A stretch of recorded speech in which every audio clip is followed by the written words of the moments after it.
बिहार में जल्द ही विधानसभा चुनाव होने वाले हैं। चुनाव आयोग की ओर से इस महीने के अंत में या अगले महीने की शुरुआत में चुनावी बिगुल बजने की संभावना है, लेकिन इससे पहले सियासी चौसर में नेताओं की ओर से आए दिन जीत के लिए नए पैतरे आजमाए जा रहे हैं।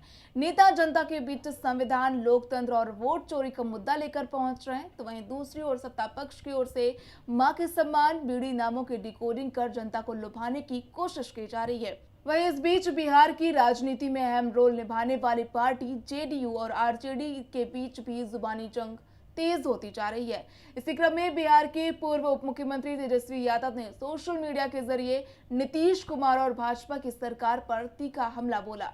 बिहार में जल्द ही चुनावी शंखनाद होने वाला है। ऐसे में नेताओं की ओर से सियासी रण में अपनी बिसात बिछाने की कवायद भी तेज हो चली है। बयानबाजी का ये दौर अब और गर्म होता जा रहा है। इसी कड़ी में एक बार फिर तेजस्वी यादव ने सोशल मीडिया पर पोस्ट शेयर करते हुए जेडीयू और बीजेपी पर तीखा हमला बोला। उन्होंने बिहार सरकार पर वार करते हुए बीते 20 वर्षों को बिहार की 2 पीढ़ियों के लिए बर्बादी का समय बताया और सरकार से 10 बड़े सवाल खड़े किए।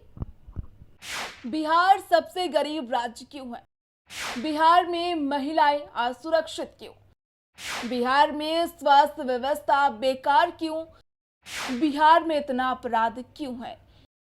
बिहार में इतना भ्रष्टाचार क्यों है? बिहार में इतनी बेरोजगारी क्यों है? बिहार में पलायन की मजबूरी क्यों? बिहार में स्कूल भवन क्यों नहीं बने? बिहार में नए उद्योग धंधे क्यों स्थापित नहीं हुए? बिहार की शिक्षा व्यवस्था चौपट क्यों? वहीं जेडीयू के वरिष्ठ प्रवक्ता नीरज कुमार ने तंज भरे अंदाज में तेजस्वी के नाम को टिकोट किया और उन्हें अहंकारी, पाखंडी और अयोग्य तक करार दिया। उन्होंने तेजस्वी को trouble maker, escapist, jealous, arrogant, selfish, hypocrite, wasteful, incompetent और टोटल इगोइस्टिक करार दिया। इसके साथ ही नीरज कुमार ने लिखा, बिहार को चाहिए काम, ना कि ड्रामा। तेजस्वी यादव की पूछे गए सवालों का जवाब देते हुए सत्ता पक्ष की ओर से प्रहार भी किया गया और भाजपा प्रवक्ता नीरज कुमार ने कटाक्ष करते हुए कहा कि तेजस्वी यादव जी, बिहार को सबसे गरीब राज्य बनाने का श्रेय लालू राबड़ी के जंगल राज को जाता है, जहां विकास की जगह भ्रष्टाचार पनपा। तेजस्वी यादव जी, बिहार को गरीब राज्य बनाने का श्रेय आपके माता पिता के जंगल राज को जाता है, जहां विकास की जगह सिर्फ और सिर्फ भ्रष्टाचार हुआ करता था।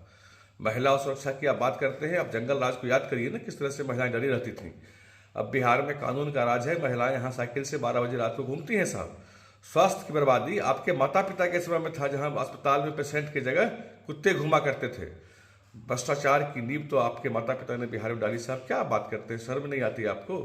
बेरोजगारी आपके माता पिता की देन थी, आज एनडीए की सरकार लगातार नौकरी और रोजगार का सृजन कर रही है। आपको बताते चले कि बीते दिन भी केरल कांग्रेस की ओर से सोशल मीडिया पर किए गए एक पोस्ट में बिहार की तुलना बीड़ी से करने पर प्रदेश की सियासत और अधिक गर्मा गई।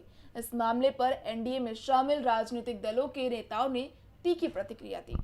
बिहार को गाली बनाने वाले, बिहारियों को पलायन के लिए विवश करने वाले और बिहार को बर्बाद करने वाले अब अंतिम पायदान पर बैठे हैं और धृतराष्ट्र के रूप में अपने पुत्र मोह में फिर से बिहार में उन्माद पैदा कर सामाजिक सौहार्द तोड़ करके बिहार को बर्बाद करने का खेल अब बिहारी उनका नहीं सुनेगा। ये केरल कांग्रेस की ही सोच नहीं है, ये कांग्रेस पार्टी की ही सोच है।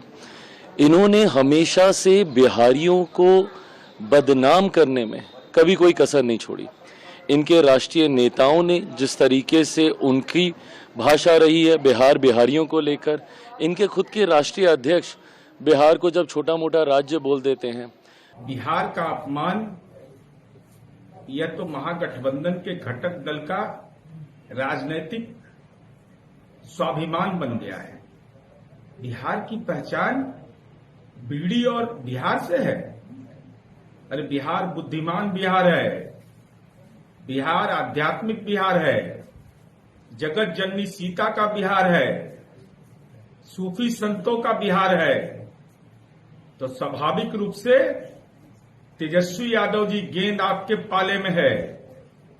क्या बिहार बीड़ी का पर्याय है? हिम्मत है तो केवल उम्मीदवार बनने के लिए राजनीति में चरण पादुका मत धोइए।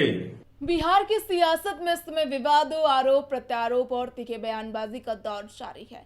महागठबंधन और एनडीए के बीच जुबानी जंग अब केवल सोशल मीडिया तक सीमित नहीं रही, बल्कि जनता के सामने खुले मंच पर भी सवाल जवाब का खेल शुरू हो चुका है। जहां एक और तेजस्वी यादव ने सरकार से सवाल पूछे तो जेडीयू ने पलटवार करते हुए विपक्ष की आलोचना की है। कांग्रेस की विवादित पोस्ट ने पूरे मामले को और भड़काया है। ऐसे में हर राजनीतिक दल अपनी रणनीति बना रहा है ताकि वो चुनावी तालमेल में बढ़त बना सके। लेकिन क्या बिहार की जनता इस सारे बयानबाजी के पीछे के वास्तविक मुद्दों को पहचान पाएगी? क्या उन्हें विकास का वादा समझ आएगा या फिर ये सब सिर्फ चुनावी रैलियों की शोभा बढ़ाने का एक और खेल बनकर रह जाएगा?